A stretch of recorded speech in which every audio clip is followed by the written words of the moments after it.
Movie narration Hindi presenting Gangubai. कहानी की शुरुआत में हमें एक लड़की को दिखाया जाता है जिसे कि कोठे पर काम करने के लिए तैयार किया जा रहा होता है, लेकिन वो लड़की काम करने के लिए मना कर देती है। तब यहाँ की मालकिन रश्मिबाई गंगूबाई को बुलाती है उस लड़की को समझाने के लिए। तब एंट्री होती है गंगूबाई की। वो उस लड़की के पास जाती है और उसे पानी पिलाती है और अपनी स्टोरी उस लड़की को बताती है कि मेरा नाम गंगा था, मेरा बॉयफ्रेंड मुझे फिल्म में काम करने का झांसा देखकर मुझे बॉम्बे ले आया और मुझे शीला मौसी के यहाँ पर भेज दिया। मुझे उस जगह पर 1-2 दिन तक बंद रखा गया। इसके बाद शीला मौसी ने मुझ पर टॉर्चर भी किया, लेकिन बाद में मैं भी तैयार हो गई इस काम को करने के लिए और गंगा इस काम को करने लगती है। जगन सेठ शीला मौसी को एक्स्ट्रा पैसे देकर जाता है। शीला मौसी उन पैसों को गंगा को देने जाती है। गंगा उन पैसों में आग लगा देती है और बोलती है कि आज से गंगा मर गई और गंगू जीवित हो गई, आज से मेरा नाम गंगू ही रहेगा। और वो आगे बोलती है कि इस कोटे की एक दिन मैं घरवाली बनूंगी। क्योंकि घरवाली का मतलब उस कोटे में रह रही सभी लड़कियों की जिम्मेदारी लेना होता है। अगले दिन से गंगू का सफर स्टार्ट हो जाता है। सभी लड़कियां सज रही होती हैं। तभी शीला मौसी आती है और लड़कियों से बोलती है कि कस्टमर आने वाले हैं, तुम जल्दी से तैयार हो जाओ। तब गंगा उन सभी को मना कर देती है कि आज कोई काम पर नहीं जाएगा, आज हम सभी लोग फिल्म देखने जाएंगे। तब सभी लड़कियां फिल्म देखने के लिए चली जाती हैं। फिर एक सुबह एक पठान नाम का गुंडा आता है। वो केवल गंगू के लिए आया था। तब गंगू उसके साथ चली जाती है, लेकिन वो पठान उसे बुरी तरह से मारता है और शरीर पर बहुत सारे घाव कर देता है। काफी चोट लगने के कारण गंगूबाई को हॉस्पिटल में भर्ती करना पड़ता है। जब गंगूबाई थोड़ी ठीक हो जाती है तब गंगू लड़कियों से उस पठान का पता मालूम करने के लिए बोलती है। इसके बाद गंगू सीधे रहीम भाई के यहाँ पर मदद मांगने के लिए जाती है। रहीम भाई बॉम्बे का माफिया किंग होता है। गंगू अपनी स्टोरी रहीम भाई को बताती है। तब रहीम भाई उस कोटे के बाहर अपना एक लड़का खड़ा कर देता है ताकि जैसे ही पठान आए वैसे ही वो मुझे बता दे। दरअसल रहीम भाई ये सब इसलिए कर रहा था क्योंकि वो गंगू को अपनी बहन मानने लगा था। फिर कुछ दिनों बाद पठान यहाँ पर आता है। तब गंगू उसके पास जाती है और बाहर खड़े लड़के को इन्फॉर्म कर देती है कि पठान आ चुका है। फिर वो लड़का रहीम भाई के यहाँ पर खबर पहुँचा देता है। तब जल्दी से रहीम भाई यहाँ पर आ जाता है और बुरी तरह उस पठान को मार देता है और वहाँ से चला जाता है। फिर नेक्स्ट सीन में हम देखते हैं कि शीला मौसी के यहाँ पर जगन सेठ गंगू के लिए आया होता है, लेकिन गंगू उसे मना कर देती है उस काम को करने के लिए। अगली सुबह हम देखते हैं कि शीला मौसी की अचानक मौत हो जाती है। इसके बाद सिंधे नाम का इंस्पेक्टर यहाँ पर आता है। वो गंगू को डराता है और हफ्ते की डिमांड भी करता है, लेकिन गंगू बोलती है कि मुझे रहीम भाई से बात करनी होगी। ये बात सुनकर इंस्पेक्टर डर जाता है और वहाँ से चला जाता है क्योंकि रहीम भाई का खौफ पूरे बॉम्बे में होता है। नेक्स्ट सीन में हम देखते हैं कि उस कोटे की सारी लड़कियां गंगू के लिए एक सफेद साड़ी लेकर आती हैं और बोलती हैं कि तुम हमारी घरवाली बन जाओ। तब गंगू से गंगूबाई बन जाती है। अब स्टोरी प्रेजेंट में पहुंच जाती है जहां पर गंगूबाई उस लड़की को समझा रही होती है। वो लड़की मरने के लिए तैयार हो जाती है, लेकिन वो ये काम नहीं करना चाहती। तब गंगूबाई उस लड़की को घर पर भेज देती है। नेक्स्ट सीन में हम देखते हैं कि एक रजक नाम का लड़का अपने चाचा के साथ गंगूबाई के यहाँ पर कपड़े सिलाने आता है, जो कि एक दर्जी होता है। फिर गंगूबाई रजक को अपना नाप देती है। अगले दिन दोनों में इशारों के माध्यम से बातचीत होती है। धीरे धीरे दोनों में प्यार का एहसास होना शुरू हो जाता है। फिर दोनों घोड़ा गाड़ी पर बैठकर घूमने के लिए निकल जाती हैं। अगले दिन गंगूबाई को पता चलता है कि बड़े घरवाली का इलेक्शन होने वाला है। गंगूबाई भी इलेक्शन लड़ना चाहती थी। उस इलाके का नाम कमाटीपुरा होता है। आगे हम देखते हैं कि रजियाबाई भी इलेक्शन लड़ रही होती है। पिछले 3 सालों से ये यहाँ की प्रेसिडेंट भी रही है।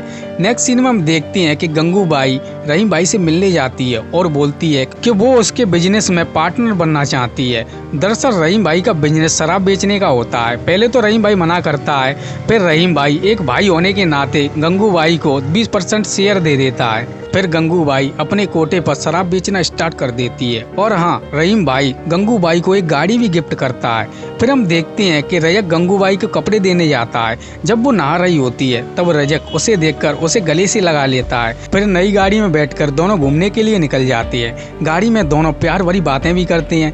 रजक को गंगूबाई से प्यार हो जाता है। रात को गंगूबाई अपने घर पर आती है। तब रजियाबाई का एक आदमी उसे बुलाने के लिए आता है। तब गंगूबाई उसे मना कर देती है। अगले दिन पुलिस की यहाँ पर रेड पड़ जाती है। तब गंगूबाई उस पुलिस वाले को पैसे देकर यहाँ से दफा कर देती है। गंगूबाई जब वहाँ के एक होटल में खाना खा रही होती है तब रजिया बाई वहाँ पर आ जाती है और उसको जलील करके चली जाती है। और हाँ, रजिया बाई यहाँ पर सभी लड़कियों को अपना भाषण सुनाने के लिए भी बुलाती है। अगले दिन गंगूबाई उस इलाके में मूवी चला देती है, जिसके कारण कोई भी लड़की रजिया बाई का भाषण सुनने नहीं जाती। रजिया बाई का भाषण सुनने केवल गंगूबाई जाती है। ये देखकर रजिया बाई को गुस्सा आ जाता है। अगले दिन गंगूबाई एक लड़की को देखती है जिसका नाम कमली होता है। तब वो फैसला लेती है कि वो उसकी शादी करवाएगी। तब गंगूबाई उस लड़की का रिश्ता मांगने के लिए रजक के घर जाती है। रजक के घर वाले शादी के लिए मान जाते हैं, लेकिन रजक मना कर देता है। फिर गंगूबाई रजक को अपनी गाड़ी में बिठाकर उसे समझाती है। तब रजक शादी करने के लिए मान जाता है। कुछ दिनों बाद उस इलाके में बारात आती है। आज तक इस इलाके में ऐसा कभी भी नहीं हुआ था, लेकिन आज गंगूबाई की वजह से ऐसा हो पाया था। बारात जब आ रही होती है तब गंगूबाई बालकनी में खड़ी होकर देख रही होती है। फिर गंगूबाई को पता चलता है कि गंगूबाई अब कमाटीपुरा की प्रेसिडेंट बन चुकी है। फिर सभी लड़कियों को कुछ बातें बताती है और उनके हक के लिए लड़ती है। नेक्स्ट सीन में हम देखते हैं कि गंगूबाई अपने दांतों में सोने का दांत लगवा रही होती है। तभी उस इलाके में पुलिस रेड मार देती है। फिर गंगूबाई पुलिस वालों का हफ्ता बढ़ा देती है। फिर गंगूबाई अपने घर पर फोन लगाती है, लेकिन उसकी बात उसके माँ से नहीं हो पाती। नेक्स्ट सीन में हम देखते हैं कि रहीम भाई गंगूबाई को एक रेस्टोरेंट में बुलाता है। वहाँ पर 2 ऑफिसर भी होते हैं। वो बोलते हैं कि आपको ये इलाका खाली करना पड़ेगा, क्योंकि वहाँ पर एक स्कूल भी है। वहाँ के स्टूडेंट्स पर इस इलाके का बुरा असर पड़ रहा है। रहीम भाई को समझ में आ जाता है कि इलाका खाली होने के बाद यहाँ पर बिल्डिंग बन जाएंगी और यहाँ पर रह रही 6000 लड़कियाँ कहाँ जाएंगी।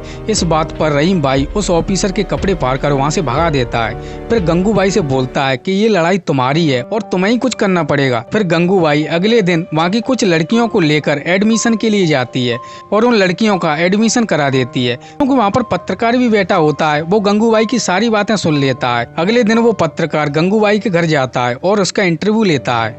इंटरव्यू खत्म होने के बाद पत्रकार गंगूबाई से फोटो खिंचाने का बोलता है। तभी उस समय वहाँ पर लड़कियां आ जाती हैं जिनको गंगूबाई ने एडमिशन दिलवाया था। उन लड़कियों को इसलिए स्कूल से निकाल दिया गया था क्योंकि वो कमाटीपुरा की लड़कियां थी। पत्रकार उन लड़कियों के साथ गंगूबाई की भी फोटो ले लेता है। अचानक गंगूबाई की सहेली कमली एक बच्चे को जन्म देकर मर जाती है। अगले दिन पत्रकार वहाँ के एक होटल में आता है और एक मैगजीन पर गंगूबाई का फोटो दिखाता है और उनकी हक की बात भी करता है। इसी वजह से वो गंगूबाई को महिलाओं की आवाज उठाने के लिए एक मीटिंग में भाषण देने के लिए बुलाता है। उस मीटिंग में गंगूबाई बोलती है कि हमारी लड़कियों को भी जीवन जीने का है, उन्हें भी समाज में सम्मान पाने का है, और भी वो कई बातें बताती है लड़कियों के सम्मान के बारे में।